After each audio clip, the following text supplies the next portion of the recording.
Merci d'être venu et de m'honorer de votre présence pendant les vacances. Des milliards de personnes autour du monde, bien sûr, commencent leur matin en buvant d'une tasse comme ça. Et un jour, je me suis dit, si je tapais cette tasse,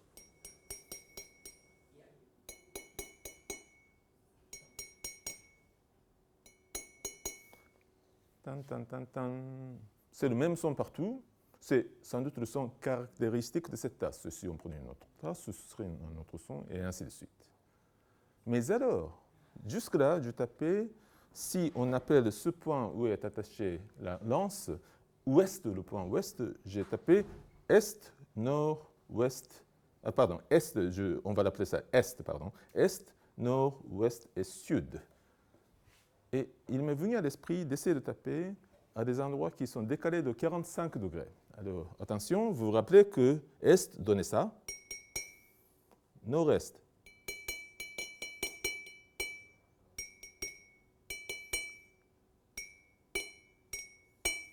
Et ouest et sud-ouest.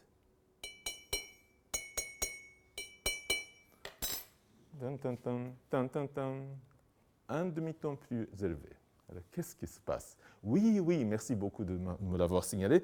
C'est à cause de l'anse. Mais si c'est à cause de l'anse, est-ce que vous ne croirez pas, comme je l'ai pensé au début, que cette moitié plus proche de l'anse et l'autre moitié éloignée de l'anse devraient se comporter de façon différente? Mais ce n'est pas ainsi que la symétrie est brisée.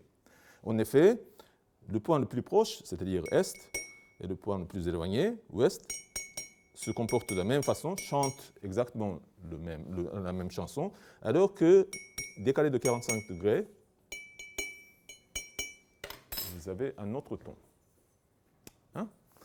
Le PDF, s'il vous plaît.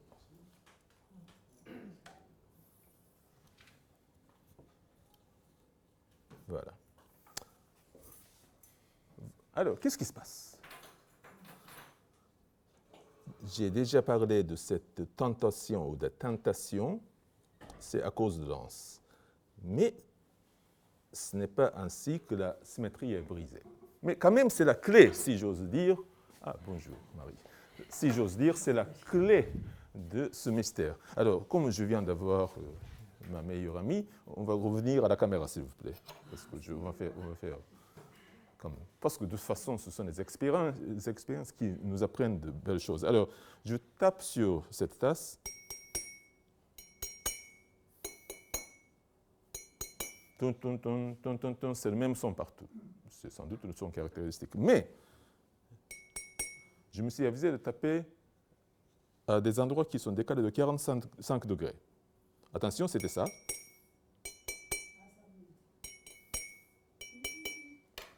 D'un demi-ton. Un demi-ton, mais c'est bizarre comment dirais-je, les sons sont émis d'un endroit ou de l'autre, parce que cette moitié proche de l'anse et l'autre moitié éloignée de l'anse, ce n'est pas ainsi que la symétrie est brisée. Effectivement, le point le plus proche, le point le plus éloigné, c'est le même, alors qu'à 45 degrés, c'est autre chose. Alors, le PDF, s'il vous plaît.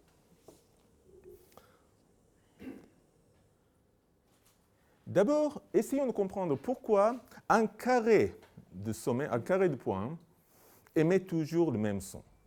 D'accord? Et pour cela, effaçons l'anse complètement. Imaginons un truc rond. Eh bien, on va faire vibrer le point est. Et lorsqu'on le fait vibrer, vous pouvez regarder le dessin, mais aussi vous pouvez me regarder, c'est beaucoup plus divertissant. Lorsque vous faites vibrer est, eh bien, l'autre point, diamétralement opposé, ouest, peut réagir d'une des deux façons différentes. Il peut réagir comme ça, ou il peut réagir comme ça. Or, le premier, comme ça, le mouvement, c'est un mouvement de translation qui n'implique pas la déformation de la tasse. Et le son, c'est toujours une question de déformation. Alors, donc, à première, zéroième approximation, on n'entend pas ce mouvement. Ce qu'on entend, c'est cette réponse. Or, une tasse est incompressible à peu près, à ne pas confondre avec incompréhensible. Ça veut dire qu'elle ne veut pas changer son volume. Alors, si les deux points rentrent comme ça, en même temps, eh bien, par réaction, deux points qui sont nord et sud doivent sortir. Et lorsque les deux points sortent, eh bien, ils vont tirer. Et du coup, les 4 points qui forment un carré se comportent ensemble comme un losange et chantent à l'unisson. Poum, poum, poum, poum, poum, poum, poum, poum. Et de même, lorsque vous prenez ces 4 points, au lieu de ces 4 points. D'accord? Donc, jusque-là, très bien, on a tout compris. Mais pourquoi, alors, les 4 points nord-est et sud-ouest et sud-est et nord-ouest chantent un peu plus haut que les points qui sont est, ouest, nord, sud, qui chantent plus bas. Hein? Quelle est la différence? Pour cela, il faut faire ressusciter l'anse. Lorsque vous faites vibrer un de ces points, de toute façon, tous les autres points du même carré commencent à chanter de la même façon. Mais lorsque vous faites vibrer, par exemple, le point est ou nord, ou ouest, sud, eh bien, vous avez cette vibration. À ce moment-là, comme l'anse est attachée au point est, cette vibration doit entraîner l'anse. D'accord? Contraste, lorsque vous faites vibrer un des points qui sont décalés de 45 degrés, vous voyez comme ça la vibration, l'anse se trouve à ce qu'on appelle un nœud, c'est-à-dire, grosso modo, immobile. Vous voyez que lorsque ça bouge comme ça, comme ça, comme ça, comme ça, bon, ce point ne bouge pas. Donc, vous avez devant vous, c'est très simple, 2 systèmes élastiques. Pensez à des ressorts, tout simplement. L'un des ressorts est attaché à un poids très lourd et l'autre ressort n'est attaché à rien du tout. Et vous les lancez. Alors, qu'est-ce que vous entendez? Le ressort plus lourd fait woum, woum, woum, et le ressort plus léger, et c'est ça la différence des sons. On a tout compris. Et nous avons fait toute l'analyse de Fourier par des gestes. Bien. Alors, inversement, imaginez que nous soyons, pardon, j'aurais dû peut-être, nous sommes dans le noir et que nous ne voyons rien du tout. Nous avons cet objet dont on ne sait pas grand-chose. Voilà, on ne voit pas. Mais on se permet de le taper partout et d'enregistrer les données du son. Question, est-ce qu'à partir des données du son, on peut reconstituer la tasse, l'objet? Si vous voulez, la distribution de masse.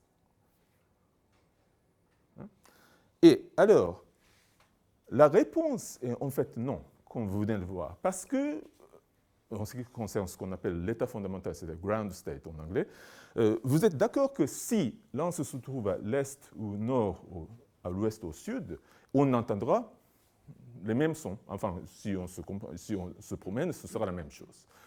Donc, on ne sait pas où se trouve l'anse. Mais encore pire, ou encore mieux, selon votre tempérament, on ne sait même pas le nombre d'anses, parce qu'on peut avoir une grosse anse ici, ou 2 moyennes anses comme ça, ou 4 petites anses, et ça va être à peu près la même chose. Mais à symétrie près, il convient de descendre au quotient, on peut commencer à faire du progrès, et c'est une situation absolument typique dans ce genre de problème, que je vais nommer maintenant.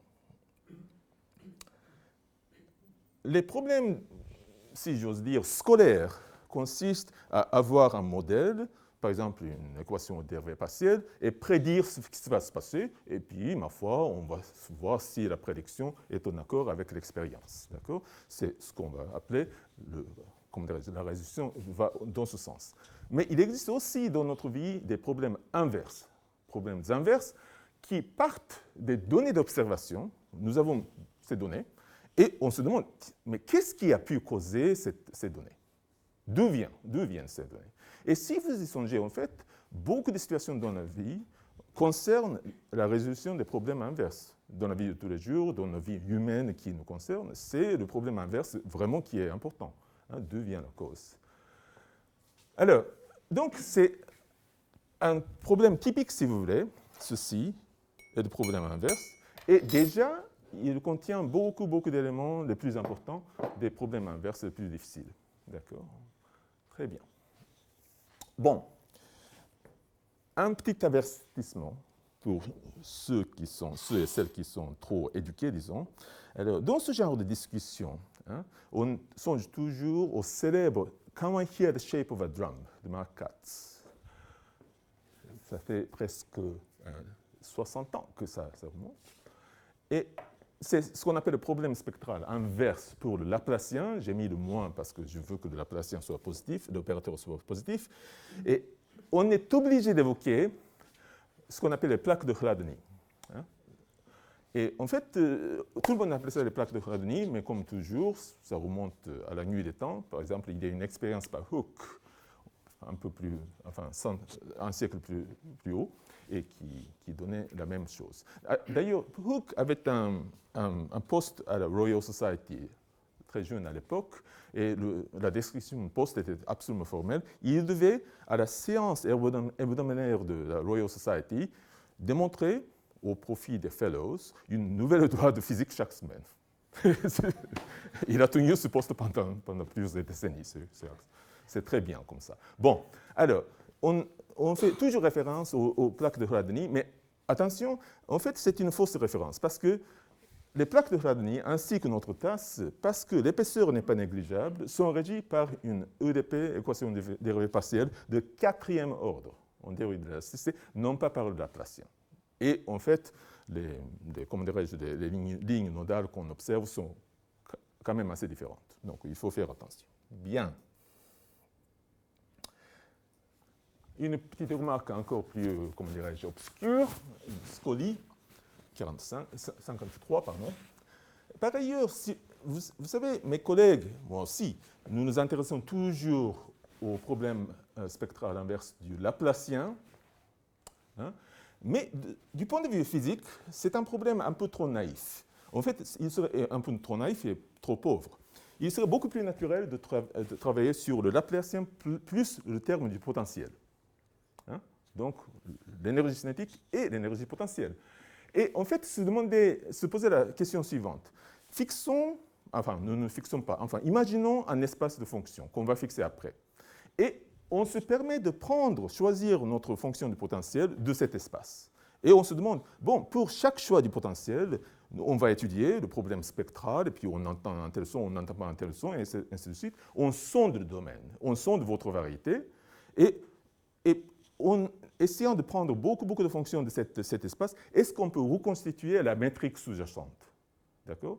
Et quel est l'espace minimal qui vous permette de reconstituer, de résoudre le problème inverse? Voilà la question. Beaucoup plus naturelle du point de vue physique.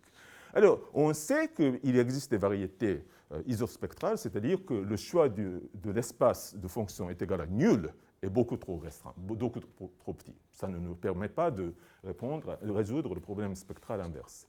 Par contre, c'est très intuitif et je suis absolument certain, bien que je sois trop nul pour vous démontrer, que si on prend comme espace de fonction la totalité des fonctions lisses sur votre domaine, sur votre variété, bon, ça va suffire. Ça va suffire pour sonder tous les détails de votre métrique et la reconstituer. Alors, la question, quel est le choix minimal d'un espace de fonction qui vous permette de remonter cette inversion? Alors, je devine qu'en fait, la réponse sera quelque chose comme une combinaison linéaire finie des fonctions delta dans votre domaine. Mais enfin bref, voilà. Si vous êtes d'un certain âge, d'ailleurs même moi je m'en souviens, lorsque votre train s'arrêtait à une gare, la nuit, souvent vous entendiez de loin quelqu'un qui venait le long du quai en tapant sur les routes. Bam, bam, bam, clang, clang, clang, clang, clang, clang, clang. Et qu'est-ce que faisait cet ingénieur? Eh bien, en tapant, il entendait le son, et s'il y a un défaut dans le métal de la roue, on entendait quelque chose d'autre. C'était une façon de diagnostiquer des défauts. Voilà. Bon. Passons à un autre phénomène, à une autre classe de phénomènes. Vous avez reconnu bien sûr ce poème très connu, ce haïku très connu. C'est une histoire d'une grenouille qui saute dans l'étang et puis on entend le son de l'eau. Voilà. Alors, vous laissez tomber, choix quelques objets dans l'eau. D'accord? C'est une histoire qui tombe à l'eau. Alors, un minuscule caillou qui tombe dans l'eau fait plitch. Et un gros caillou fait un autre son. D'accord. Question. Du son émis, est-ce qu'on peut estimer la taille du caillou? Intuitivement, oui. Parce que des cailloux de taille différente émettent des sons différents. D'accord. Mais quel est le rapport entre la taille et le son, la fréquence du son qui est émis? Voilà le problème. Je vais montrer devant vous un modèle extrêmement naïf, mais qui marche. Et c'est un modèle que j'ai élaboré avec le feu Mendes France, Michel Mendes France, il y a une quinzaine d'années, peut-être une vingtaine d'années. Voilà. Voilà, pour ainsi dire, la bande dessinée du phénomène. D'abord, le caillou tombe et, du coup, creuse une espèce de gourde dans l'eau. D'accord? Boum! Voilà, la photo instantanée. Avec les paramètres que j'ai indiqués, il y a le volume qui a été creusé, c'est V, la longueur du goulot, c'est L, et puis la section efficace, si vous voulez, l'air, c'est de A.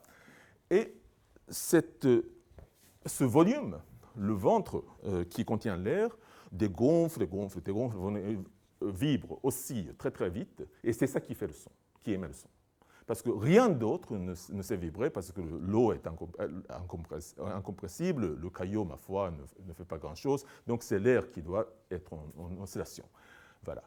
Et on va assimiler cette gourde à un oscillateur comme ça.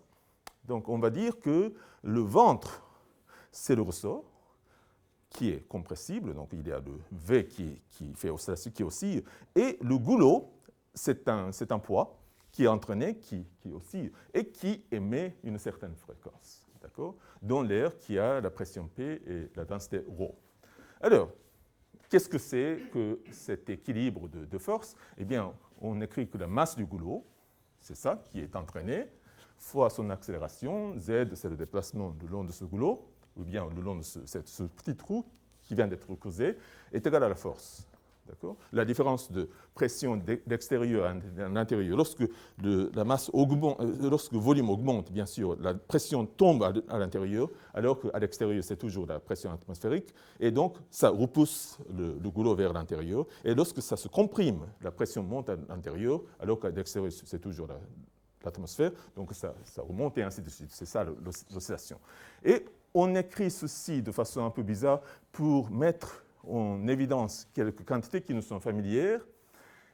Et là, je donne à ceux qui ne sont pas venus, je donne parfois, comment dirais-je, des faits qu'il convient de retenir dans sa vie, parce qu'en connaissant peut-être une vingtaine de nombres, eh bien, on peut se promener dans la vie et puis comprendre presque tous les phénomènes. Voilà, par exemple, un quatrième, peut-être, memorandum. Qu'est-ce que c'est que la vitesse du son? Peut-être que vous la connaissez parce que si vous avez joué à des échos, on obtient une certaine intuition, mais la vitesse qu'on va noter par C du son, c'est racine de la dérivée de la pression par rapport à la densité. C'est toujours pour des raisons très théologiques, c'est toujours élasticité sur inertie dont il s'agit toujours, et la racine carrée. Voilà. Et à 22 degrés, c'est un beau jour de printemps d'été à Paris, c'est 345 mètres par seconde. Bien sûr, la valeur n'est pas si exacte, mais j'essaie de nous donner, à moi et à vous, des expressions qu'on appelle d'entropie minimale, c'est-à-dire des expressions qui sont faciles à retenir. Et il y a des zéros, mais peu importe. Ce qui importe, c'est l'ordre de grandeur, mais c'est très près de 3, 4, 5. C'est facile à retenir, j'espère que vous allez retenir. Bon, on va s'en servir. Et là, à partir de cet équilibre instantané de force, on dérive, après moyennant quelques manipulations, un oscillateur harmonique pour le déplacement vertical de l'air. Voilà ce que vous avez. Et le coefficient qui vous donne la fréquence, c'est, bon, dimensionnellement absolument inéluctable, c'est μ, la fréquence, à ne pas confondre avec V, c'est la lettre grecque μ, c'est la vitesse du son qui sort devant, parce que ça c'est universel, mais à l'intérieur, vous avez la racine de l'air du trou que vous avez creusé sur le volume que vous avez en dessous et la longueur de ce trou. D'accord? Alors, pour un caillou de diamètre D, on va écrire ça de façon plus agréable. Disons qu'un diamètre D, bon, un caillou que je vais laisser comme ça, un diamètre, ça fait D, qu'est-ce qui sera L, là, vous voyez, L, A et V, qu'il s'agit d'estimer. Bon, je vais dire que L, c'est de l'ordre de D, A, c'est D au carré, parce que pi fois rayon au carré, c'est à peu près diamètre au carré, n'est-ce pas? Et puis, parce que pi est à peu près 4. Bon, et V, c'est, bon, disons que ça fait 2 fois en longueur la taille du caillou, donc ça fait 8 fois en volume. Voilà. Et si vous mettez tout ça, vous avez cette formule assez empirique, mais qui va nous servir, c'est que la fréquence fois le diamètre de l'objet que vous avez laissé choir, c'est de l'ordre de C, bien sûr, mais devant, vous avez un coefficient sans dimension. Aujourd'hui, c'est 1 sur pi fois racine de 32. D'accord. Bon, on va en sortir un nombre. Un caillou que j'ai ramassé ce matin, et je l'ai laissé tomber dans la baignoire pour entendre son. Bon, je l'ai mesuré. D'ailleurs, ça, c'est 20 cm, presque exactement. Donc, je peux toujours mesurer. C'est de 33 cm, et j'ai mis ce résultat.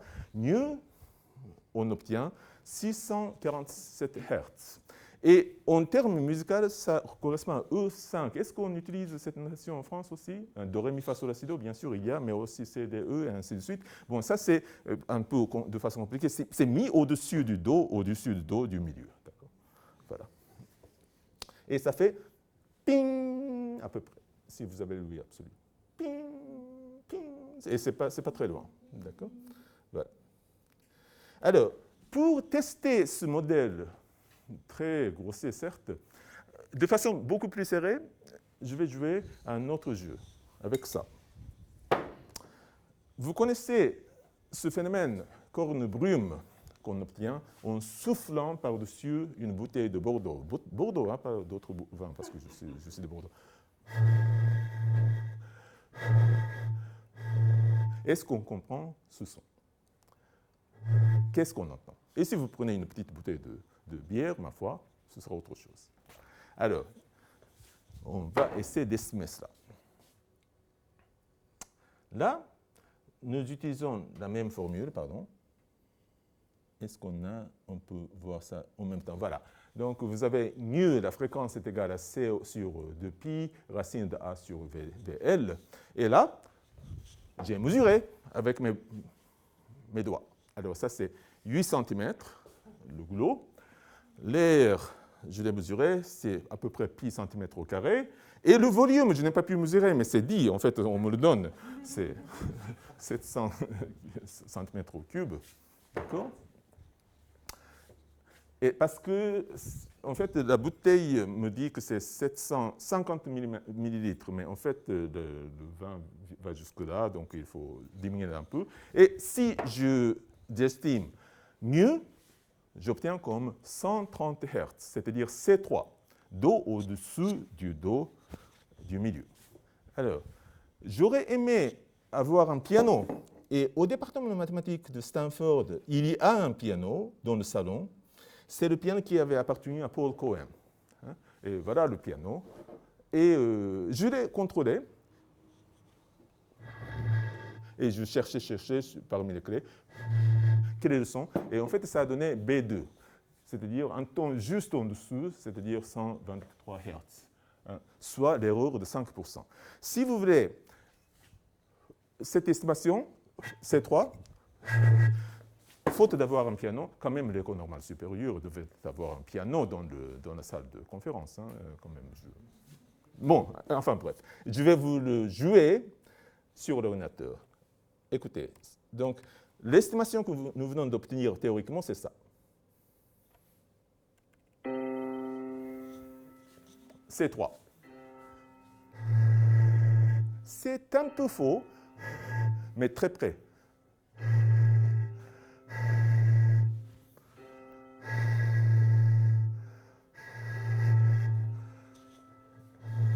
Et c'est en fait 5% d'erreur. J'espère que vous avez été impressionné par ces 5% d'erreur, cette erreur de 5%, parce que si vous vous trompez d'un facteur de 2, en fait, ça vous décale déjà par une octave. C'est vraiment impardonnable comme jeu, estimation des sons. Mais on est arrivé vraiment, vraiment très près. Et on n'a même pas le droit enfin, on ne le mérite pas, mais on l'a fait. Très bien. Une petite observation. J'ai passé beaucoup de temps, d'ailleurs le temps qui m'a été très cher, en Afrique du Sud. Et dans la région du Cap, en Afrique du Sud, il existe une espèce de fleur tout à fait exceptionnelle. Orpheum frutescens, qui reste dans d'autres endroits, mais surtout en Afrique du Sud. Et cette fleur a beaucoup de pollen, très délicieux pour des insectes, mais ne cède son pollen qu'à une espèce d'abeille très, très spéciale, c'est-à-dire Xylocopha cafra. Alors, comment est-ce qu'on distingue, comment est-ce qu'on réserve son pollen à une seule espèce d'abeille? Parce que cette espèce d'abeille, Xylocopha, vient chercher cette fleur et fait... Mais quand elle se pose sur la fleur, elle abaisse le battement de ses ailes à C4. Et c'est ça la fréquence de résonance du tube au fond duquel le pollen est gardé. Et le pollen se met à vibrer comme un fou, et puis voilà, éjecte tout le pollen, l'abeille est contente. C'est incroyable. Alors, j'ai analysé ce phénomène, d'ailleurs j'en ai vu dans la nature aussi, mais je voulais bien sûr écrire un article, parce que ça c'est... On est tous obsédés par ce genre de choses, n'est-ce pas? Alors, j'ai cherché dans la littérature, et il y a quand même pas mal de papiers qui rapportent ce phénomène, ainsi de suite, mais toutes les références remontent au même endroit. C'est un programme de télé qui a été produit par BBC, de David Attenborough, Private Life of Plants, en 1995. Donc, c'est ça la découverte, je trouve. Et mes fils et moi, nous aimons d'ailleurs, ma femme aussi, nous adorons regarder David Attenborough. Eh bien, je salue le bonhomme. Très bien. Bon. Ensuite, c'est exactement le même ordre d'idées, mais un autre jouet, pour ainsi dire. Une autre observation. Ouvrez votre robinet très très doucement et laissez tomber un filet d'eau. Un filet d'eau lisse, qui ne se brise pas, un filet d'eau, mais pas trop gros, à peine un filet d'eau. Et au milieu, bien sûr, l'accélération étire le filet, et du coup, par la conservation du volume, il faut que le filet se rétrécisse, et là commence à emporter la tension superficielle, qui brise le filet d'eau en des perles, en des gouttes. Donc, vous avez un filet d'eau qui commence, mais en plein air, eh bien, il se brise à un moment donné, et ce sont des gouttes qui tombent, doucement. D'accord. Disons que ce filet se brise en perles à une certaine hauteur H. Et on avait ce phénomène quand je donnais le bain à mon fils Tomo, lorsqu'il avait 3 ans. Et je ne sais pourquoi, il s'est mis à fredonner devant le filet, chanter. Et j'ai été étonné de voir que le H a augmenté tout de suite.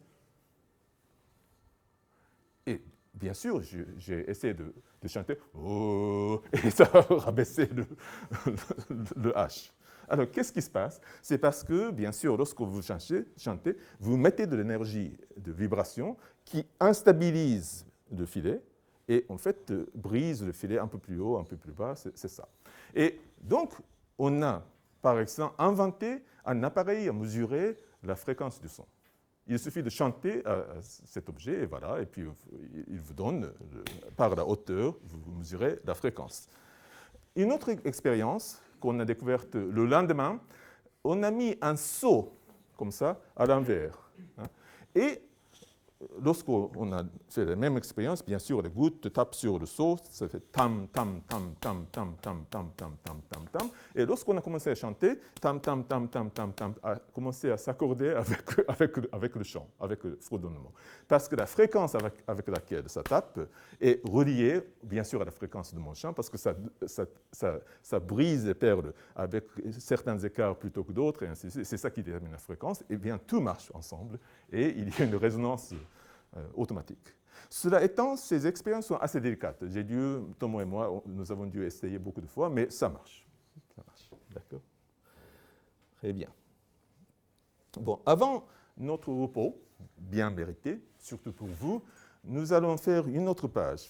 Nous allons passer au deuxième alinéa de ce cours aujourd'hui, et j'aimerais vous parler des vagues et des marées. Brel a chanté de marée vague, voilà, vague, marée, comme ça. Une première question. Nous aimons passer du temps sur la plage, comme ça. Voilà. Et lorsque vous êtes sur la plage, vous regardez la mer, vous voyez des vagues arriver. Mais est-ce que vous avez remarqué que les vagues arrivent toujours c'est quoi ça? Oui. Alors, les vagues arrivent toujours parallèles à la plage. On ne voit presque jamais de vagues qui arrivent à l'angle comme ça par rapport à la plage. Vous voyez ce que je veux dire? Et pourquoi? Parce qu'au large, les vagues sont engendrées par des vents dans tous les sens, dans n'importe quelle direction, et les vagues qui viennent comme ça, ma foi, ou vers le large, et ainsi de suite, de toutes les directions. Mais comment se fait-il qu'au moment où elles arrivent, ces vagues sont toutes parallèles à la plage? Ce n'est pas normal. Ou est-ce normal? Voici la solution. En fait, cet effet est dû à la vitesse d'une onde superficielle peu profonde. Ça, c'est une longue phrase, parce que la langue française, ce que j'admire et j'adore, ne possède pas l'adjectif pour dire shallow, c'est-à-dire peu profond. Il faut dire peu profond. C'est quand même embêtant. D'ailleurs, il n'y a pas d'adjectif pour dire le contraire de cher, c'est-à-dire bon marché. Il faut dire bon marché.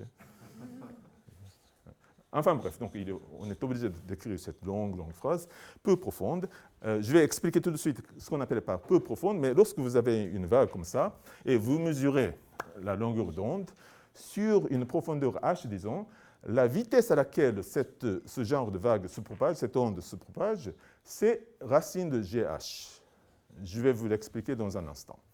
Alors, peu profonde, la condition la plus importante, ça veut dire que, bien sûr, il y a un rapport d'aspect non dimensionnel. H n'est pas trop grande devant lambda. Plus précisément, H doit être inférieur à lambda sur 2pi à peu près. Bon, on y reviendra avec des exemples numériques. Très bien. Bon, pour l'instant, acceptez cette formule, qu'une onde superficielle, de surface, par exemple sur l'eau, qui se propage comme sur une partie qui est peu profonde, se propage à cette vitesse, c'est-à-dire GH. Vous mesurez la profondeur, H, vous multipliez par l'accélération gravitationnelle G, vous prenez la racine carrée, c'est ça la vitesse. D'accord? Bon. Maintenant, visualisons un front d'onde qui s'approche de la plage, comme ça, du loin, parce qu'il était engendré comme ça, mais la plage se trouve comme ça. D'accord? Mais là, cette partie-là, la plage descend dans la mer et va s'approfondissant. Donc cette partie est plus profonde que cette partie. Vous êtes d'accord? Mais grâce à cette formule, si on est sur une partie profonde, on avance plus vite, hein, au taux de racine carrée. Mais là, peu profonde, on avance moins vite. Donc ce front commence à tourner et ça jusqu'à ce qu'elle devienne parallèle à la plage. C'est ça la réponse. Je vais dire quelque chose d'écrit plus tard, mais dans une baignoire où H est constante à peu près partout, bien sûr, il est facile d'engendrer des vagues qui arrivent à l'angle contre la paroi. D'accord? Ça c'est possible parce que la profondeur est constante. Et je vais suggérer une autre application plus tard, mais au tableau. Mais pour l'instant, essayons d'expliquer cette mystérieuse formule C est de l'ordre de racine de GH. En fait, ça se trouve dans tous les manuels d'hydrodynamique, mais je vais le faire d'une autre façon que la façon traditionnelle. Il y a beaucoup de façons traditionnelles, mais enfin, ce sera très peu orthodoxe. Bon, d'abord, commençons par remarquer que cette formule est dimensionnellement inéluctable. Vous n'avez pas d'autre choix. Si vous supposez, si vous vous accordez, que la formule doit être indépendante de la longueur d'onde. Ça, c'est une grosse hypothèse, mais si vous laissez tomber la longueur d'onde, eh bien, il n'y a qu'une seule échelle de longueur, c'est ça, c'est la profondeur. Il y a une seule échelle qui contienne le temps, c'est l'accélération gravitationnelle. Eh bien, il y a une seule façon de les combiner pour obtenir une réponse. La vitesse, c'est ça. D'accord? Donc, dimensionnement, bon, je ne suis pas responsable du coefficient qui se trouve devant, qui est en fait 1, mais la forme est déjà déterminée. Par contre, l'analyse dimensionnelle nous donne peut-être le bon résultat, mais on n'y comprend rien du tout. Donc, faisons un peu mieux. Que signifie peu profonde? Bien sûr, peu profonde signifie que H est inférieur à lambda sur 2pi. Mais une autre conséquence, c'est que si l'eau est peu profonde, la plupart du mouvement du fluide se fait horizontalement, pas verticalement. Certes, il y a des mouvements verticaux, c'est pour ça vous avez cette vague, mais ce mouvement est négligeable, disons, en énergie et en vitesse, par rapport au mouvement horizontal. C'est la condition que je viens d'écrire. D'accord? C'est ça. Donc, il suffit de regarder ce qui se passe horizontalement pour comprendre le gros de la physique. Bien. Alors, voici deux dessins. D'abord, vous prenez une tranche de la partie de l'eau comme ça, et voilà, la partie hachurée, c'est la partie que nous voyons. Cette partie, c'est le volume qui nous concerne, est alimentée de gauche par une vitesse de l'eau qui y entre, mais perd un certain volume vers la droite, parce qu'il y a l'eau qui sort. D'accord? Et on va faire, qu'est-ce que c'est? On va faire le bilan. Donc, si vous imaginez une épaisseur unité qui part dans votre sens de l'écran, eh bien, le volume, c'est Z fois delta de X. Et le changement du temps en temps, c'est le changement du temps en temps du volume. C'est ce qui est responsable de ce changement, c'est l'entrée, comme ça, à droite, la sortie, pardon. C'est le... Qu'est-ce que c'est alors? C'est un peu bizarre. Je pense que c'est dans l'autre sens, mais ça marche. Bon, excuse-moi.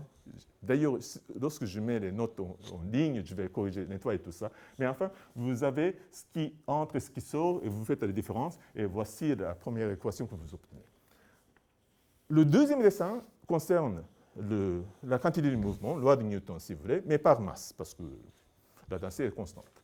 Là aussi, vous voyez maintenant cette espèce de rectangle, ou bien un bloc, et ce rectangle est accéléré, comme ça, parce qu'il y a une différence de pression. Là, il y a davantage d'eau au-dessus à supporter, un peu moins. Donc la pression est plus élevée ici qu'ici, donc il y a une différence de pression qui vous pousse. Et c'est ça l'équation que j'écris, et si vous faites la limite, bien ceci. Alors, il y a Z et V qui interviennent, et V et Z qui interviennent. Vous pouvez éliminer une des variables, et vous avez deux équations de exactement la même forme. Avec le coefficient GH, ce sont des équations d'onde. D'accord? Avec la vitesse de propagation, qui est racine de cette équation, c'est exactement racine de GH. Donc, je viens de démontrer ces formules. Là où nous sommes arrivés avant la pause, assez péniblement, c'était cette formule. Et vous allez me demander, mais quel est le rapport entre cette formule et la tasse qui chante? Bon, je vais y revenir. Mais pour l'instant, la vitesse d'une onde peu profonde qui se propage à la vitesse racine de GH. H, c'est la profondeur. Et on va s'en servir pour comprendre trois choses. D'abord, le phénomène de déferlement. Vous savez, d'ailleurs, en anglais, il y a un mot très très joli, ça s'appelle white horses. C'est-à-dire que lorsque la vague arrive et commence à se casser, s'écrouler près de la plage, il y a la partie blanche qui se développe et c'est comme s'il y a des chevaux, de cheveux blancs qui courent vers vous. Ça s'appelle white horses. Mais en tout cas, le déferlement. Alors pourquoi une vague déferle-t-elle? Pourquoi elle n'arrive pas tout bêtement jusqu'à nous? Voilà la réponse. Regardez ce qu'on appelle un paquet d'ondes. Parce que je ne suis pas si grand, on va faire ça. Là, la partie devant, la partie derrière. La partie devant, lorsqu'on s'approche de la plage, est peu profonde, la partie derrière est plus profonde.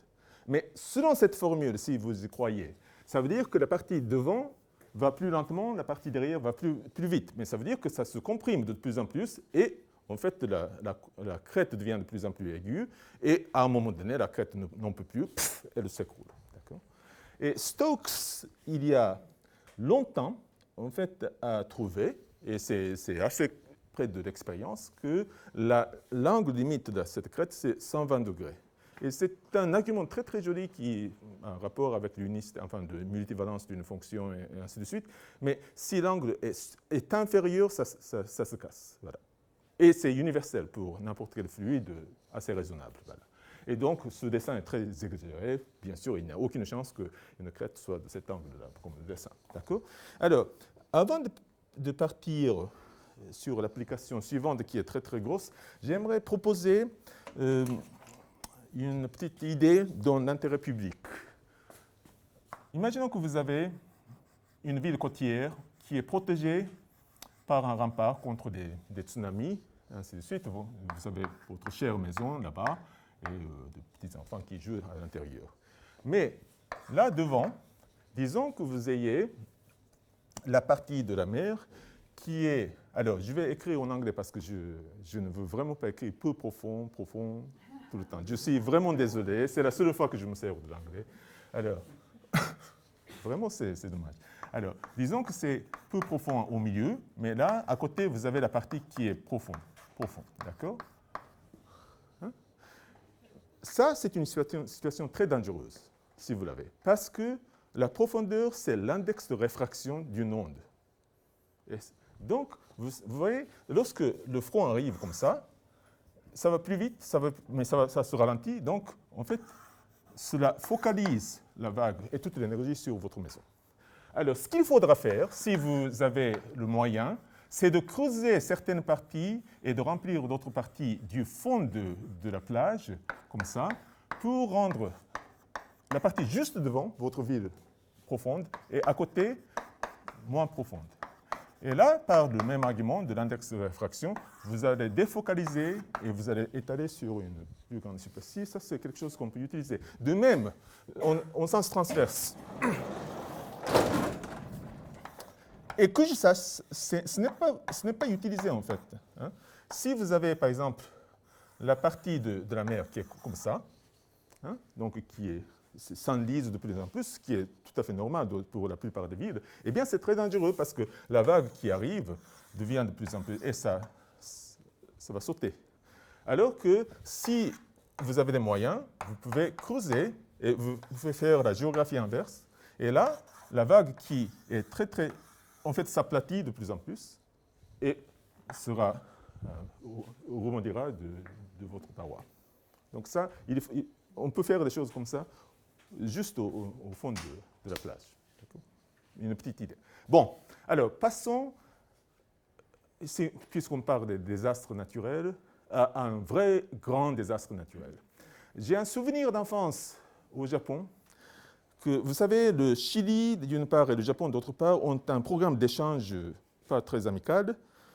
Lorsqu'il y a un grand séisme, mais vraiment sévère au Chili, il y a un tsunami qui traverse tout l'océan Pacifique et arrive au Japon, et vice-versa. Alors, j'ai un souvenir d'enfance comme quoi, par exemple, on annonçait un grand séisme très sévère au Chili, et on disait « Ah, attention, parce que les régions côtières du Japon seront attaquées par un tsunami avec un tel délai ».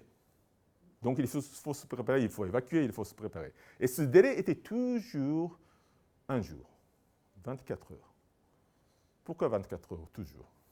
C'est ça que j'ai toujours voulu comprendre, et maintenant que je suis adulte, j'ai compris. Pour cela, encore une fois, d'autres mémoranda. Il faut retenir d'autres choses. J'étais tenté de mettre d'autres informations ici, mais ça va nous suffire. C'est l'information à propos de l'océan Pacifique. L'océan Pacifique qui est loin de vous, parce que pour vous, l'océan c'est Atlantique, mais Atlantique est absolument négligeable à côté de l'océan Pacifique. D'abord, l'océan Pacifique recouvre un demi de la superficie de mer du monde, donc c'est la moitié, et c'est un tiers de la superficie du globe total. Alors, quelle est la profondeur moyenne de l'océan Pacifique? Est-ce que vous saviez ça? C'est 4 km. 4000 mètres, c'est très profond. L'Atlantique est un peu moins profond, mais c'est du même ordre. L'océan Indien, encore moins profond. Quel est le diamètre? Eh bien, vous savez, vous pouvez estimer à l'ordre de grandeur près, parce que quelle est la circonférence de la Terre?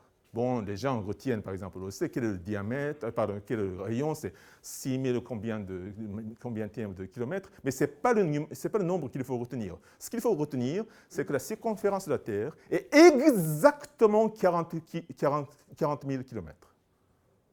Comment exactement? Parce que c'était la définition d'un mètre. Maintenant, bien sûr, il y a une autre définition de mètre, donc ce n'est pas tout à fait correct, mais c'est vraiment, vraiment exact. D'accord? C'est ça qu'il faut. Et divisé par 2π, vous aurez le rayon et ainsi de suite. C'est ça, 40 000 kilomètres, c'est la circonférence de la Terre. Et du coup, l'océan Pacifique, c'est la moitié, c'est 20 000 kilomètres, et c'est ça, à peu près. Bon, 17 000 kilomètres, c'est ça. Alors, pour ces paramètres, quelle sera la vitesse du tsunami? Et je sais que les gens très, très intelligents et très avisés sont en train de passer. Mais Tadashi se sert d'une formule pour une onde peu profonde pour l'océan Pacifique, j'y reviendrai. Mais on va s'en servir tout bêtement. Alors, ça fait, G c'est 10, 9,8, et en mètres, la profondeur c'est 4 fois 1000. Et si vous prenez la racine, Ah, quelle chance! En fait, c'est un nombre carré. Alors, on a 200 mètres par seconde, ce qui revient quand même à 720 km par heure. Donc, c'est la vitesse d'un avion en réaction que vous prenez pour traverser, aller ailleurs. Voilà. D'autre part, combien de temps faut-il pour traverser de Santiago de Chili à Tokyo? Eh bien, la distance, c'est ça, le diamètre du Pacifique, et vous survolez ça, enfin, vous avancez à cette vitesse, et ça fait 24 heures. Pile. En accord avec mon souvenir d'enfance. D'accord? Mais, quand même, le sport national de ce pays, il faut respecter. Et le Pacifique est-il vraiment peu profond? Non, mais quand même.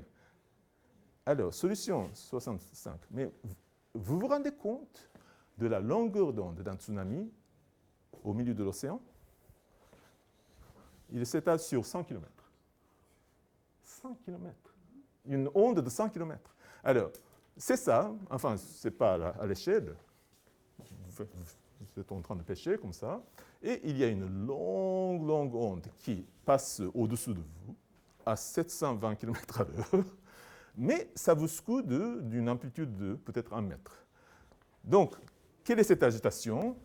Vous êtes secoué d'1 mètre toutes les 100 km qu'on traverse à cette vitesse en 10 minutes. En 10 minutes, vous montez et vous descendez, à peine perceptible. Donc, les gens autour de... Bon, Hawaï, c'est bon, il y a l'île et ainsi de suite, mais en plein milieu de l'océan, on ne s'aperçoit de rien du tout.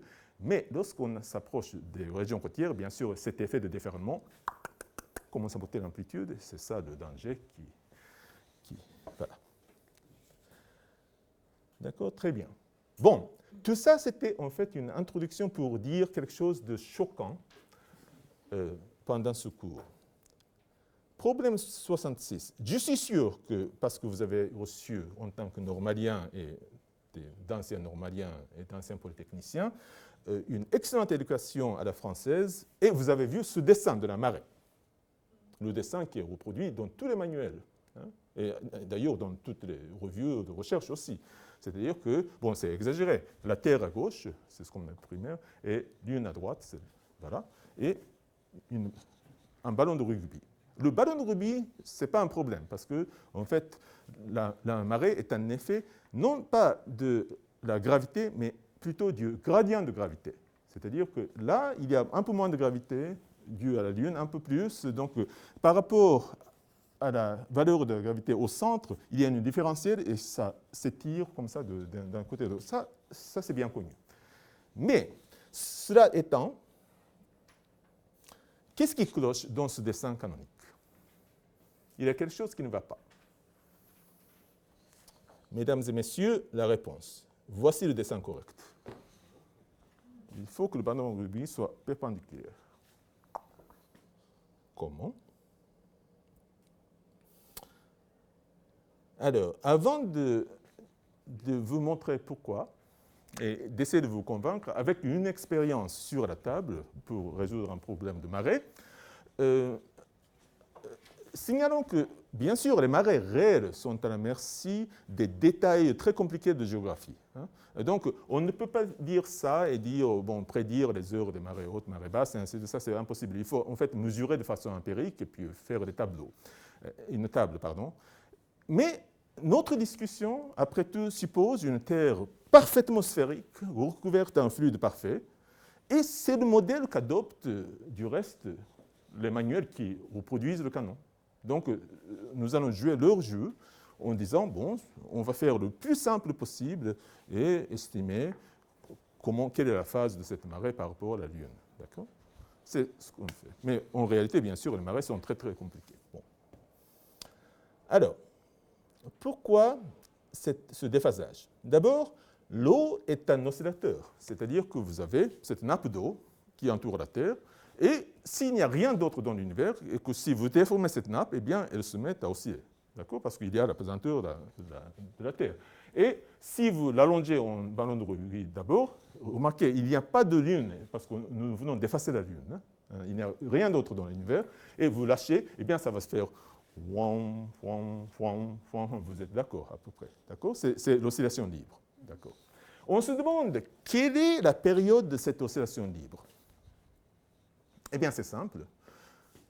Lorsque vous avez un peu d'eau ici, et l'eau passe de l'autre côté, eh bien, c'est le temps de passage d'un tsunami, littéralement, qui va jusqu'aux antipodes. Et ça fait un demi-tour de la Terre, donc ça fait un demi de temps libre. Ça, c'est la fameuse 24 heures pour passer à l'autre bout. Est-ce que vous êtes d'accord? Donc, si vous avez un peu d'eau ici, l'eau doit arriver, ou plutôt, ce n'est pas l'eau, c'est la perturbation, c'est l'onde qui arrive comme ça, la forme qui arrive jusqu'à l'autre bout et qui change. Eh bien, ça, c'est 24 heures, et c'est la moitié du temps pour faire le tour complet. Ensuite, ressuscitons la Lune. Il y a maintenant la Lune, et on peut voir des choses d'une des autres façons. La Lune inflige à l'oscillateur une force périodique. Alors, je ne sais pas, je suis désolé, ça fait longtemps que je fais des sciences en anglais. Je voulais dire forcing. Forçage, d'accord. Forçage. Je m'étais posé la question, mais Larousse ne donnait pas le mot forçage, alors, dans ce sens. Alors, forçage, merci Marie. Alors, grosso modo, c'est ça. Dans le référentiel inertiel, vous avez la Terre, et là, je me trouve, d'accord? Et la Lune se trouve là. Et, ma foi, après toute une journée d'embêtement avec Tadashi, vous êtes à l'autre bout et vous pouvez aller au lit, d'accord? Bon, donc, pendant ce temps, bien sûr, la Lune bouge, mais de très peu, d'accord? 1 sur 28, même un demi de cela. Ça, c'est le référentiel inertiel. Ou bien, le référentiel géocentrique, c'est que moi, je suis toujours là, mais c'est la Lune qui bouge à l'autre côté. Mais l'un ou l'autre, ça, c'est la même chose. Mais toujours est-il qu'en fait, la période du forçage à la Lune, parce que la Lune tourne autour de vous, vous tournez pendant que la Lune est là, c'est le temps pour les antipodes de tourner jusqu'à la Lune. D'accord? Lorsqu'on est là, donc on fait face à la Lune de l'autre côté, et c'est une demi-journée, c'est-à-dire 12 heures. D'accord? C'est un demi de la période de forçage. Nous avons donc deux nombres. La période de l'océan libre, c'est 2 fois 24, et la période du forçage, c'est 2 fois 12. Maintenant, la question clé, vraiment la question très très importante qui ouvre la porte pour nous. Comment un oscillateur, savez-vous, réagit-il à un forçage périodique? Qu'est-ce que ça veut dire? Vous avez un ressort, vous avez un pendule, c'est ça. Alors, voici une expérience. C'est un oscillateur, et on va forcer cet oscillateur en bougeant le point de suspension. Si je le fais doucement, c'est-à-dire que la période du forçage est très longue, eh bien, vous voyez que l'oscillateur répond exactement comme je le force. Maintenant, je vais le forcer de façon beaucoup plus hâtive. Il répond de façon déphasée, de façon contraire. Vous pouvez résoudre une équation différentielle aussi, mais c'est ça, voilà. Voilà le dessin. Et ça, je ne dis pas toutes les conditions, hein, mais c'est essentiellement correct dans notre contexte. Dans un premier temps, vous avez cette réponse. Voilà, le pivot matériel que vous êtes en train de bouger, et je suis tenté de dire c'est shaken not stirred. Vous reconnaissez? Non, c'est pas grave, c'est James Bond. Mais là, vous allongez, le pivot effectif se trouve là, par-dessus, et c'est un point fixe. Et il y a une oscillation autour du point fixe. Par contre, si vous le faites de vous forcer hâtivement, eh bien, la réponse est en phase opposée et le point fixe se trouve en dessous. D'accord? Alors, on se demande, donc c'est le cas de en phase et d'autre part le cas de déphasage. Qu'est-ce qui se passe lorsque les deux périodes commencent à coïncider? Si le forçage commence à descendre vers la période de l'océan libre, c'est le premier cas, du haut, eh bien, le point fixe commence à descendre au niveau de ce pivot matériel. Et là, bien sûr, l'amplitude diverge, et en fait, cette approximation d'un pendule n'est plus valable, il y a une divergence. Et c'est ça, la résonance. D'autre part, c'est la même chose. Si vous commencez très hâtivement, mais vous augmentez la période de forçage vers celle de l'oscillation libre du bas, eh bien, le point fixe monte, eh bien, l'amplitude diverge. Encore une fois, c'est la résonance. D'accord? Mais en l'occurrence, vous vous rappelez, T forcé, c'était quoi? C'est 12. T libre, c'était 24, ou 2 fois. On est dans ce scénario, le dessin correct est déphasé. Encore dans cette idéalisation, bien sûr que la Terre est complètement sphérique, qu'elle est recouverte du fluide parfait, mais enfin, comme j'ai souligné aussi, c'est le scénario dans lequel travaillent tous les manuels. D'accord. Donc, lorsque la Terre, bon, je l'ai dessiné dans le référentiel à peu près inertiel, lorsque la Lune tourne comme ça, eh bien c'est comme ça que l'eau répond. D'accord. Alors, tous nos dessins ont exagéré l'épaisseur de la nappe d'eau, bien sûr. Essayez de dessiner la Terre de 10 cm sur une feuille de papier, d'accord, à l'échelle. Lorsque vous faites ça, quelle sera l'épaisseur de la fosse des Mariannes? C'est la partie la plus profonde de la mer, c'est à peu près 10 km au-dessous de la mer. Ou d'Everest, c'est à peu près 10 km au-dessus, c'est-à-dire 9 km. Quelle sera, comment dirais-je, la correction si vous dessinez la Terre? Et même l'aplatissement planétaire. C'est un exercice des plus utiles pour votre culture générale, donc je vais y demeurer un tout petit peu. Laissez-moi raconter une petite histoire. Vous dites aux gens de dessiner la Terre. Et autrefois, lorsque je voyais, c'était une astuce de ma part, je pouvais dessiner un cercle parfait, mais je ne peux plus le faire parce que je ne vois pas. Mais on a tendance à dessiner comme ça. Et c'est ce que dessine un écolier de l'école primaire. D'accord? Mais lorsqu'on va peut-être au lycée, on commence à entendre que, bon, en fait, ce n'est pas tout à fait ça, parce qu'il y a un aplatissement de l'ordre de 1 sur 300 quelque chose. Donc, c'est peut-être, il faut aplatir un tout petit peu comme ça au pôle, et puis voilà, il faut sortir cela, sphéroïde comme ça. Bon, c'est un peu plus précis. Et lorsqu'on va à l'université, bon, ces jeunes gens qui commencent à avoir une excellente éducation disent que, bon, en fait, ce n'est pas du tout une espèce de sphéroïde, parce qu'il y a quelque chose qu'il faut définir, qu'on appelle géoïde. Et c'est la représentation moyenne à chaque point, et ainsi de suite. Et aussi, il y a une espèce de poids qui entre en jeu, et ainsi de suite. Bon, ça devient très compliqué. Et on ne sait plus quelle est la figure de la Terre. D'accord? Or, quelle est l'épaisseur? Eh bien, la partie la plus profonde de la mer, c'est la fosse des Mariannes, c'est 10 km. Et la partie la plus haute, c'est Everest, c'est à peu près 10 km. Ça fait seulement 20 km. Aussi, ce rapport d'aplatissement, c'est de l'ordre de 1 sur 300. Et le rayon de la Terre, c'est quoi? 6000 km, un peu plus. D'accord? Donc, ça fait, de toute façon, 1 sur peut-être 300, 1 sur 600. Quelque chose comme ça. Mais si vous avez 10 cm de dessin, eh bien, ça va faire une petite fraction d'un millimètre. Mais ça, c'est complètement masqué par l'épaisseur de votre crayon.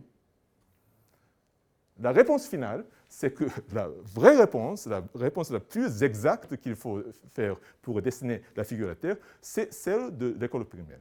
Vous faites un cercle parfait. Autrement dit, toute notre histoire, toute notre civilisation, tout cet orgueil humain se passe dans l'épaisseur du crayon.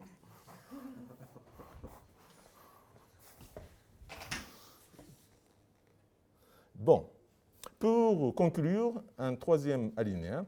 Singularité en temps fini. Bon, vous avez entendu parler, bien sûr, tout le monde en parle. La recherche de singularité en temps fini est très à la mode, bien sûr. Mais je trouve que, je suis en France, il faut que je me plaigne, beaucoup de mises en scène des publications s'avèrent artificielles. Et ces publications par des gens très intéressants et très intelligents laissent quand même entendre une réserve décevante souvent. Ils disent à peu près, en réalité, la disparition résout la singularité, donc on n'a pas la singularité. Dès qu'on introduit quelque chose, bon, il se passe quelque chose. Bon, ce n'est pas toujours aussi simple que ça, mais c'est à peu près dans cet ordre d'idée. Alors, aujourd'hui, nous choisissons le contraire. Nous allons considérer un scénario très réaliste d'une singularité en temps fini, où la disparition opère, certes, mais non seulement opère, mais en fait, c'est elle qui est la cause de la singularité. C'est la dissipation qui cause la singularité. On a tendance à croire que la dissipation, c'est quelque chose qui amortit, qui lisse, et ainsi de suite, et qui uniformise. Mais non, c'est la dissipation qui va singulariser une situation, pour nous. D'accord. Voici comment nous allons commencer. Une pièce de monnaie tombe et fait ce bruit qui est très caractéristique, si caractéristique. Si vous entendez ce bruit dans un bar, dans un café, vous vous dites tout de suite, ah tiens, quelqu'un a laissé tomber une pièce de monnaie. Vous reconnaissez tout de suite. D'accord? Ici, la caméra s'il vous plaît. J'ai apporté un jouet que certains d'entre vous connaissez, mais je vais dire autre chose. Une pièce de monnaie énorme, très très lourde. Alors, posez-moi ça et dites à tout le monde qu'elle est très très lourde. Oui. Bien sûr. Bon, très bien. Je devrais vous payer après. Bon. Elle est si lourde. D'ailleurs, vous ne croyez pas à des problèmes que j'ai à passer par les contrôles de sécurité dans les aéroports. Bon. Lorsque je le lance, ce disque continue de façon purement inertielle à tourner, et le mouvement continue pendant très, très longtemps. C'est purement inertiel. À propos, vous pouvez peut-être regarder sur la caméra, regardez, qu'il ne tourne pas si vite que ça. En fait, il tourne doucement. Mais quelque chose s'accélère. On entend que ça va de plus en plus vite. Alors, qu'est-ce qui accélère? Mais ce n'est pas la rotation qui s'accélère. Mais quelque chose s'accélère, ça va de plus en plus vite, ça va de plus en plus vite. Le mouvement continue un peu plus longtemps que je ne croyais, mais ça va. Et il finira bien par s'arrêter dans à peu près 50 secondes. Mais lorsqu'il s'arrête, s'il vous plaît, écoutez le son qu'il émet à la fin.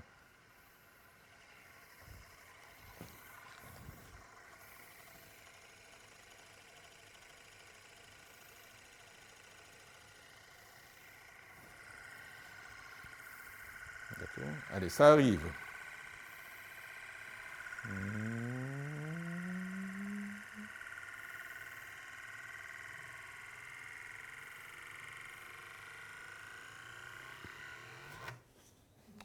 Voilà, c'est sorti par le... Voilà. Bon, à la fin, ça a été amorti, mais c'est sorti vers le haut. D'accord? Il y a une manifestation physique d'une divergence. C'est monté, c'est parti vers le haut. D'accord? Alors, le PDF, s'il vous plaît. Et j'aimerais nommer cette fonction une pièce de monnaie Safar, et puis voilà, zzz, émettre un son ascendant en frémissant la halte, mais jusqu'à la halte Z, ce serait une bonne fonction à étudier. D'ailleurs, c'est une fonction qui est dans la réciproque, est une fonction d'entropie, je n'ai rien dit. Bon, alors donc c'est ça.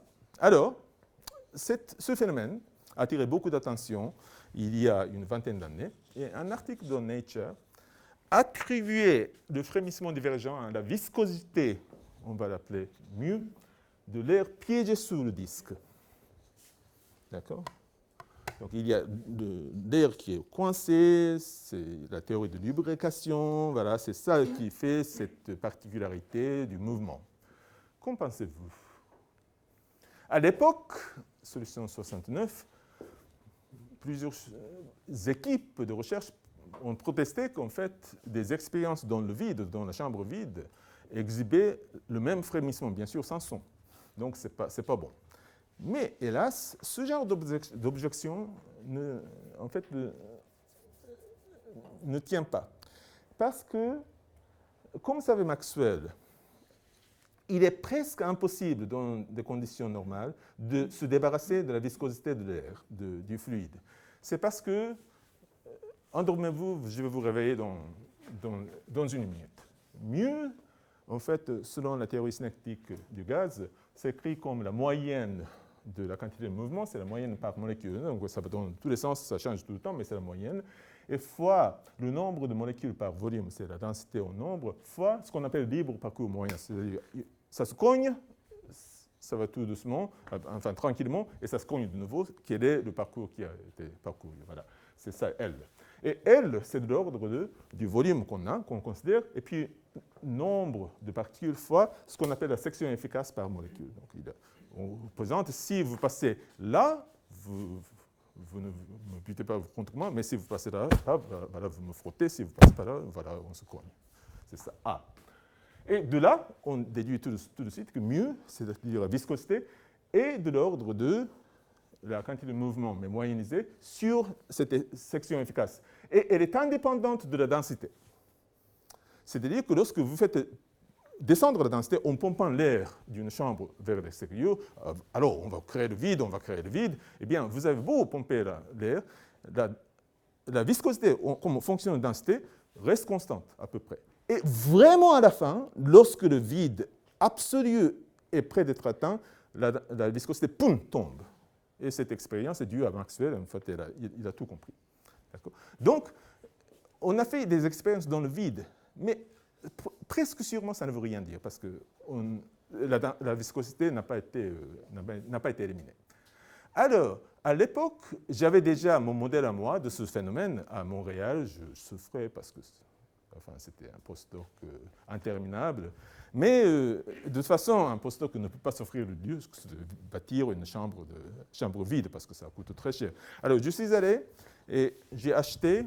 Est-ce qu'on peut avoir la caméra de nouveau?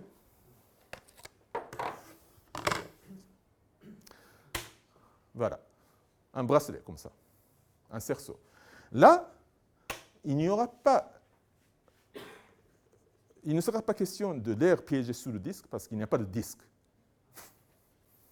Et je vais le lancer pour voir ce qui se passe. J'essaierai de lancer bien. Pardon. Oui, c'est pas mal. Oui, peut-être, voilà. Je vais tourner. C'est une espèce de danseuse de ballet, et elle tourne, très jolie, mais elle se fatigue. Et à un moment donné, c'est le premier régime du mouvement, mais elle va faire transition au deuxième régime dans un instant. Le cerceau est encore vertical à peu près, mais il se fatigue. Et là, pouf, voilà, c'est le deuxième régime. Et à partir de là, le mouvement est à peu près identique au mouvement de ce disque. Et vous entendez le son. Ça va de plus en plus vite. Qu'est-ce qui va de plus en plus vite? Parce que, encore une fois, ça ne tourne pas si vite que ça, mais quelque chose s'accélère.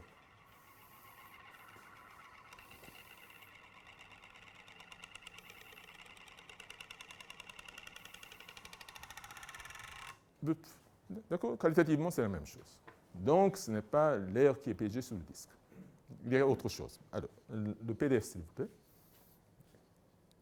À vrai dire, ce frémissement divergent peut être trouvé et bien présent dans n'importe quoi qui est un bord tant soit peu rond. Et voilà, vous pouvez tourner, par exemple, mon bol à miso, ma coupe de champagne, couvercle de machin chose. Enfin, tout marche. D'accord? Et ça devient un peu obsessionnel après. Et pourtant, problème 70, est peu aussi ferme, comme aurait dit Galilée. Pourtant, ça s'arrête.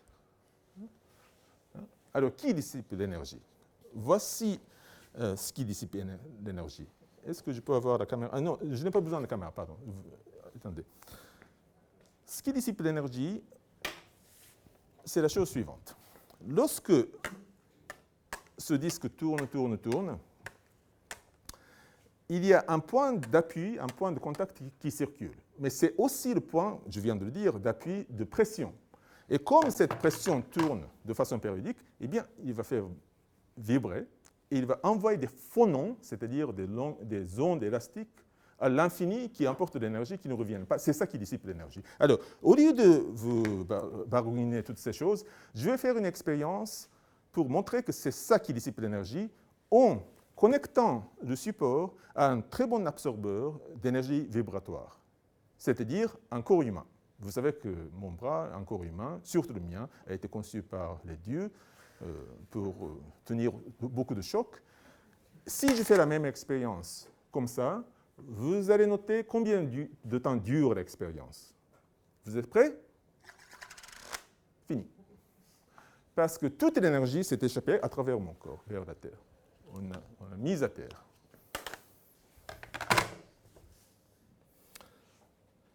Alors, cela étant, voilà, ce sont les phonons qui remportent l'énergie, il y a la dissipation, et je vais déduire de ces phonons la formule qui prédit très bien le frémissement divergent.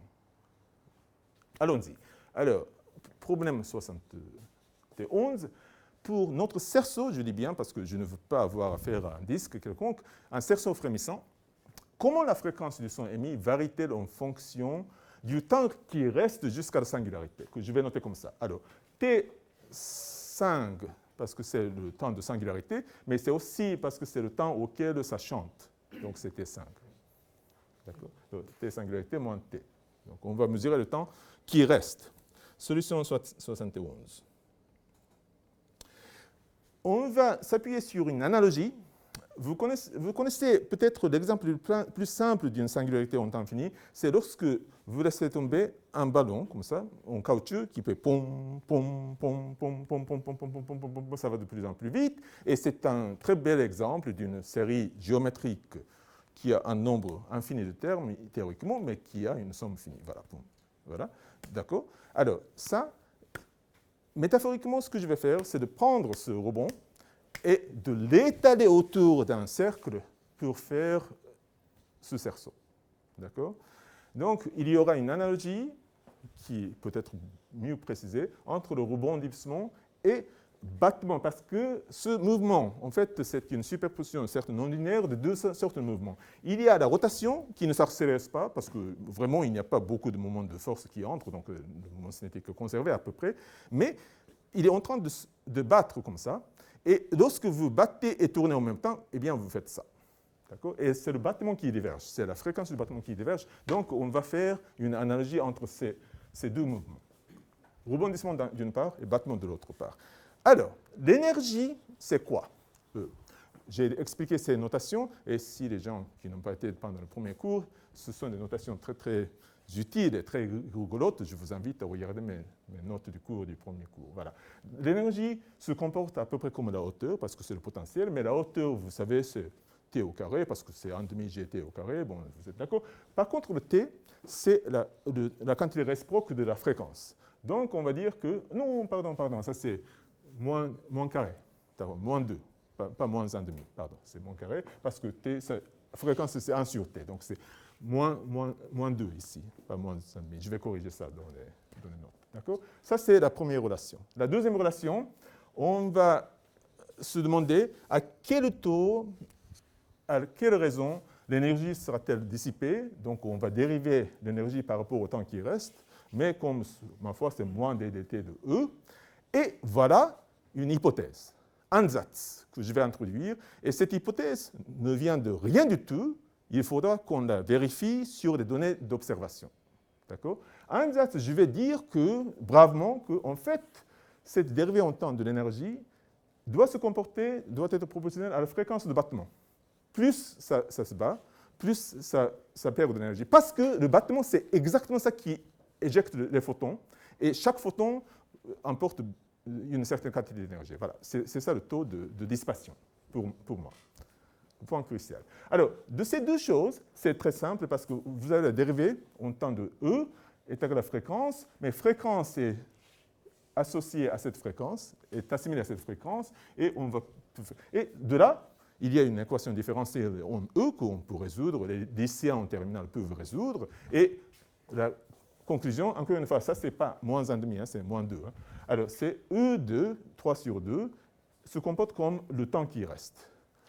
Or, E, encore une fois, peut être exprimé comme fréquence, et à la fin, la grande conclusion, c'est que la fréquence augmente à raison du temps qui reste à la puissance moins 1 tiers. C'est ça, moins 1 tiers, c'est ça le taux de divergence. Et cette puissance est assez universelle. Je vais y revenir, mais en attendant, Ariel Amir, un des meilleurs physiciens en matière condensée de sa génération, maintenant à Weizmann, a pris avec moi ces données. Voilà, il a enregistré le son avec ce disque, avec d'autres choses. Et voilà, les données, c'est en bleu, zigzag, et la théorie, c'est, à l'échelle logarithmique, c'est le rouge. Paf! Ça passe exactement au milieu. Vous ne pouvez pas voir les données aussi belles comme ça de nos jours. C'est incroyable. D'ailleurs, le temps est mesuré de droite à gauche parce qu'Ariel était israélien et ça s'écrit de droite à gauche, de toute façon. Enfin, voilà. Et c'est exactement le temps qui reste, moins un tiers. Un peu d'histoire. En fait, ce problème a été un peu résolu avant. C'est-à-dire qu'on suppose une énergie conservée, Kortewey, un néerlandais, c'est le K de KdV, et appelle un de mes personnages favoris, ont déjà intégré le cerceau roulant en termes de fonctions hypergéométriques. Ça marche. Hein? Et leur analyse, je sais parce que je l'ai fait, s'adapte au scénario adiabatique aussi. Donc, en supposant que l'énergie supère quand même tout doucement, on peut comment dirais-je, manigancer cette formule et puis on peut avoir le même genre de résultat, mais avec beaucoup de peine. D'autre part, moins un tiers qu'on vient de trouver est universel pour tous les phénomènes qui perdent l'énergie après des percussions fréquentes qui deviennent de plus en plus fréquentes et justifient du coup l'ansatz. Hein? Par exemple, vous prenez la caméra s'il vous plaît pour la dernière fois.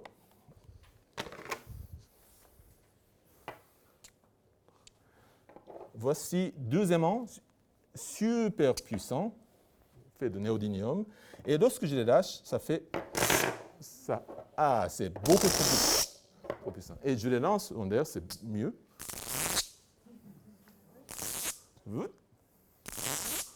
Vous entendez le son qui monte.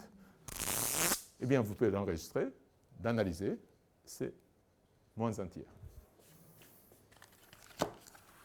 Le PDF, s'il vous plaît.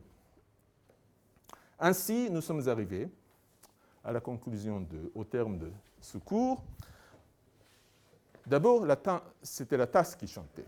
Ensuite, d'autres choses. Ensuite, c'était la terre qui chantait, des océans qui chantaient. Et à la fin, c'était la pièce de monnaie qui chantait, c'était des aimants qui chantaient. Et voilà. Et la prochaine fois que vous sortez, regardez la lune, pensez-y. Voilà. Merci de votre compagnie.